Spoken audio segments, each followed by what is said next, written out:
আখতারুজ্জামান শাহিন তিনি আসলে এই ফয়সাল সাজি এবং মোস্তাফিজকে পাসপোর্ট করিয়ে দেন 25,000 টাকার বিনিময়ে।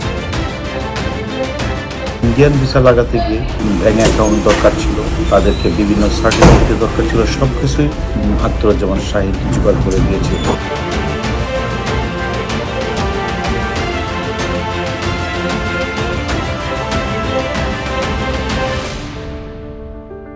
আনোয়ার আজিম আনার হত্যাকাণ্ডের আরেকটি ছোটোখাটো আপডেট।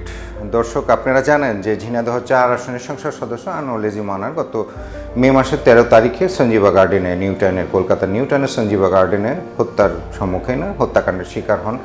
যার প্রমাণ এখনও পর্যন্ত পায়নি কলকাতা পুলিশ বা বাংলাদেশ পুলিশ। কারণ ডিএনএ পরীক্ষা হয়নি, যে পর্যন্ত ডিএনএ পরীক্ষা না হয় সে পর্যন্ত আসলে সঞ্জীবা গার্ডেন থেকে যে মাংস উদ্ধার করা হয়েছে বা কলকাতার বাগজুলা খাল থেকে যে হাড় উদ্ধার করা হয়েছে সেগুলো ডিএনএ পরীক্ষা ছাড়া আসলে নিরূপণ করা সম্ভব নয়। এগুলো মানুষের, আনোয়ার আজিম আনারের না অন্য কারো। এই কারণে আসলে এই জায়গাটিতে কলকাতা পুলিশ এখন পর্যন্ত থেমে আছে। তাদের তদন্ত কাজ হয়তো এগিয়ে যাচ্ছে জিয়াদ হাওলাদার এবং সিয়াম হোসেনকে জিজ্ঞাসাবাদের মধ্য দিয়ে। কিন্তু এর মধ্যে যেটি হয়েছে সেটা আপনারা জানেন, সম্প্রতি ঢাকা মহানগর গোয়েন্দা পুলিশ এই হত্যাকাণ্ডের অর্থাৎ কিলিং মিশনের সঙ্গে যারা সরাসরি যুক্ত ছিল তাদের দুজনকে, মোস্তাফিজ এবং ফয়সাল সাজি, তাদের দুজনকে সম্প্রতি সীতাকুণ্ডের একটি পাহাড়ের পাদদেশ থেকে গ্রেফতার করে এবং ডিবি পুলিশের বক্তব্য অনুযায়ী তারা সনাতন ধর্মের লোক হিসেবে নিজেদেরকে পরিচয় দিয়ে সেই পাহাড়ের পাদদেশে যে কালী মন্দির রয়েছে সেই কালী মন্দিরে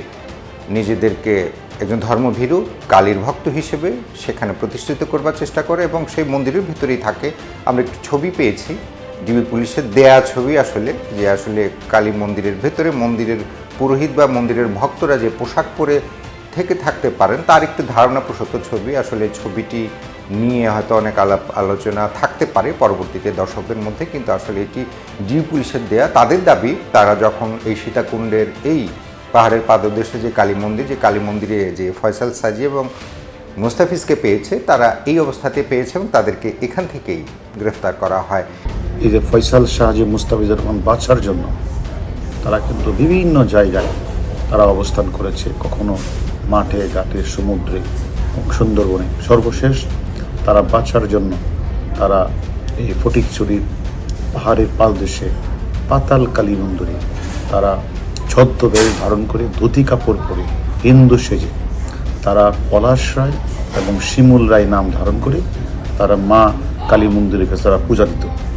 এবং তাদেরকে কিন্তু রিমান্ডে নিয়েছে ঢাকা মহানগর গোয়েন্দা পুলিশ এবং রিমান্ডে নিয়ে জিজ্ঞাসাবাদ করছে এবং জিজ্ঞাসাবাদের এক পর্যায়ে কিন্তু তারা স্বীকার করেছিল, যেটি আমি এর আগের ভিডিওতে জানিয়েছিলাম, যে আসলে কী করে আনারকে সেই সঞ্জীবা গার্ডেন পর্যন্ত নিয়ে যাওয়া হয়। প্রথমে নিউ মার্কেট এলাকা, তারপর বিধানসভার সামনের একটি এলাকা থেকে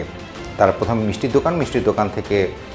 ফয়সাল এবং শিমুল ভূঁইয়া মিলে সঞ্জীবা গার্ডেনে নিয়ে যাওয়া হয় এবং সেখানে উৎপেতে থাকা যারা আগে থেকে ছিল তারা হত্যাকাণ্ডের ঘটনা ঘটে এবং সেটি হত্যাকাণ্ডের শিকার হয় আনোয়ার আজিম আনার। এটি পূর্ণ কথা বারবার বলতে হয়েছে মানুষকে রিকল করবার জন্য, আসলে যাতে মানুষ মনে করে যে এই ঘটনাটা কি।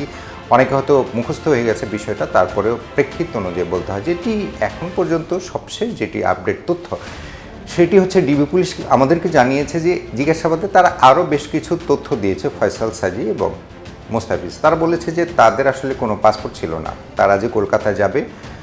আনোয়ার আজিম আনারকে হত্যা করতে সেটি তাদের পাসপোর্ট ছিল না। এবং আখতারুজ্জামান শাহিন যে এই আনার হত্যার মূল পরিকল্পনাকারী হিসেবে যে পরিচিত বা প্রতিষ্ঠিত অভিযুক্ত, যে এখন মার্কিন যুক্তরাষ্ট্রে বসবাস করছেন, মার্কিন পাসপোর্টধারী, তিনি আসলে এই ফয়সাল সাজি এবং মোস্তাফিজকে পাসপোর্ট করিয়ে দেন 25,000 টাকার বিনিময়ে, যেটি ডিবি পুলিশ কর্মকর্তা আমাদেরকে নিশ্চিত করেছেন। এবং তাদের এই পাসপোর্ট করার জন্য যা যা উপকরণ প্রয়োজন, সার্টিফিকেট, জন্ম সনদ বা অন্য যে বিষয়গুলো, এনআইডি ঠিক করা, নানান কিছু ঠিক করা থেকে টাকা দেওয়া থেকে শুরু করে প্রত্যেকটিকে 25,000 টাকা বিনিময়ে দুটি পাসপোর্ট করিয়ে দেয় ফয়সাল সাজি এবং মোস্তাফিজকে।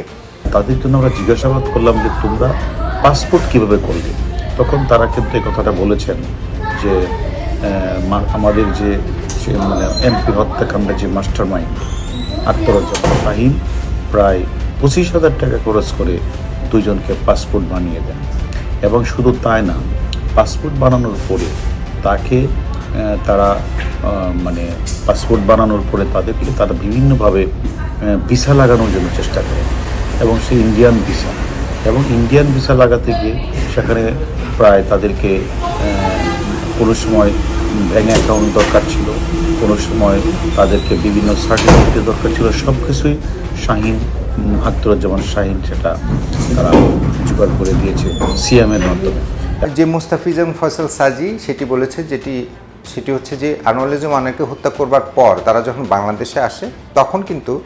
আখতারুজ্জামান শাহীনের সঙ্গে তাদের দেখা হয় এবং আখতারুজ্জামান শাহীন তাদের ব্যবহার করা ওই দুইটি পাসপোর্ট, গোয়েন্দা পুলিশের বক্তব্য অনুযায়ী ওই দুইটি পাসপোর্ট কিন্তু তাদের হাতে রেখে দেয় এবং রেখে দেবার কারণে তারা আসলে পাসপোর্ট নিয়ে তেমন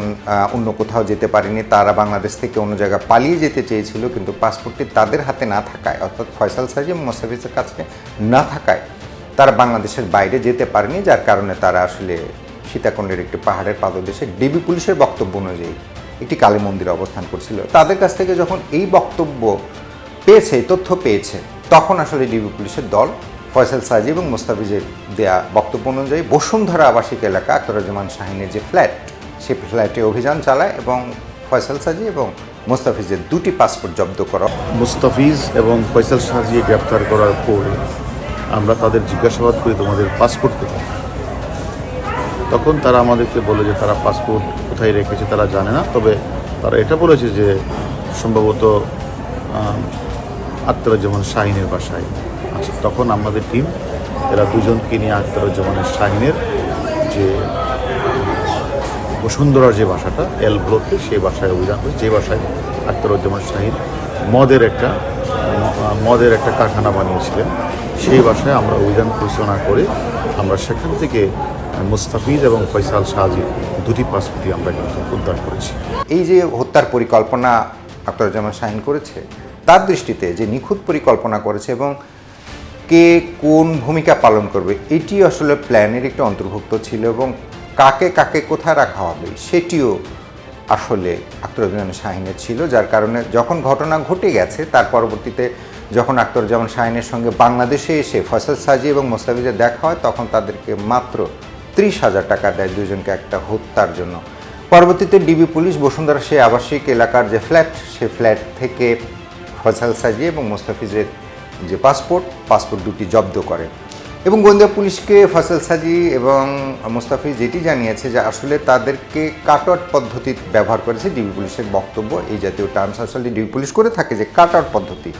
অর্থাৎ ফয়সাল সাজি হত্যার আগে ছিল একটি হোটেলে, মোস্তাফিজ ছিল সঞ্জীবা গার্ডেনের আশেপাশে আরেকটি ফ্ল্যাটে, জিহাদকে বাসা ভাড়া নিয়ে দিয়েছিল আখতারুজ্জামান শাহীন এবং সিলাস্তি, তানভীর এবং শিমুল ভূঁইয়া তারা ছিল সঞ্জীবা গার্ডেনে। এবং এই যে 6 ক্যারেক্টার 7 ক্যারেক্টার, এই ক্যারেক্টারগুলোর কিন্তু কেউ কাউকে চেনে না, কারো সঙ্গে কারো পরিচয় নেই। শুধুমাত্র ঘটনার দিনে সবাই একত্রিত হয়েছিল এবং কথা বলা ছিল যে কেউ কাউকে কোনো ধরনের প্রশ্ন করবা না, যে দায়িত্ব যাকে দেওয়া হচ্ছে সে দায়িত্ব সঠিকভাবে পালন করুক, আর কোনো প্রশ্ন কে কি করে, কার কি পরিচয়, কে কোথা থেকে এসেছে, এখানে কেন এসেছে, এখানে কি হতে যাচ্ছে, এই জাতীয় কোনো প্রশ্ন করা চলবে না। এটা ছিল আখতারুজ্জামান শাহীনের প্ল্যান এবং সেই প্ল্যান অনুযায়ী আসলে কাটআউট পদ্ধতি, যেটি ডিবির বক্তব্য, ডিবির একটি টার্মস আর কি কাটআউট পদ্ধতি, যে একজনের সঙ্গে আরেকজনকে গুলিয়ে না ফেলা, নিজেদের মধ্যে কোনো ধরনের ইন্টারেকশন তৈরি না করা, নিজেদের মধ্যে কোনো ধরনের হৃদ্যতা তৈরি না করা এবং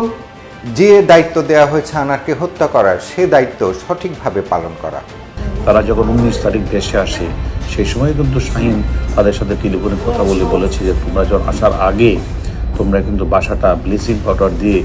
এমনভাবে পরিষ্কার করবো যেন সেখানে রক্তের দাগ বা চুলের কোনো স্পর্শ না থাকে, তাহলে কিন্তু আমাদের সকলেই বিপদ হবে। এ ধরনের অ্যালার্মও কিন্তু শাহীন তাদের করেছে। এই প্ল্যান করেছিল আখতারুজ্জামান শাহীন, যার কারণে এই যে হত্যাকাণ্ডটি ঘটল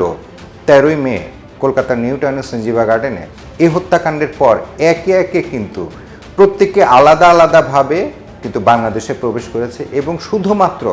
সবাই আখতারুজ্জামান শাহীনের সঙ্গেই প্রথমে দেখা করেছে, কথা বলেছে এবং আখতারুজ্জামান শাহীন কিন্তু বাংলাদেশে 10ই মে চলে আসে এবং 20 মে বাংলাদেশ থেকে দিল্লি থেকে নেপাল থেকে দুবাই এবং দুবাই থেকে ধারণা করা হয়ে থাকে মার্কিন যুক্তরাষ্ট্রে চলে যায়। অর্থাৎ এই যে কাট আউট পদ্ধতি, একটা মাফিয়াদের মতো কিলিং কিভাবে করতে হয় কার কী ভূমিকা, কেউ কারোর সঙ্গে কথা বলবে না, অ্যাসাইনমেন্ট দেওয়া হয়েছে, অ্যাসাইনমেন্ট শেষ তো যার যার মতো শেষে প্ল্যান অনুযায়ী চলে যাওয়া, কেউ কাউকে কোনো ধরনের প্রশ্ন না করা। এই যে ওয়েল প্ল্যান্ড একটি মার্ডার, এই ওয়েল প্ল্যান্ড একটি মার্ডারে সামিল ছিল এখানে যারা বাংলাদেশ পার্টি যারা গ্রেপ্তারকৃত আছেন এবং কলকাতার পার্টি যারা গ্রেপ্তারকৃত আছেন, প্রত্যেকেই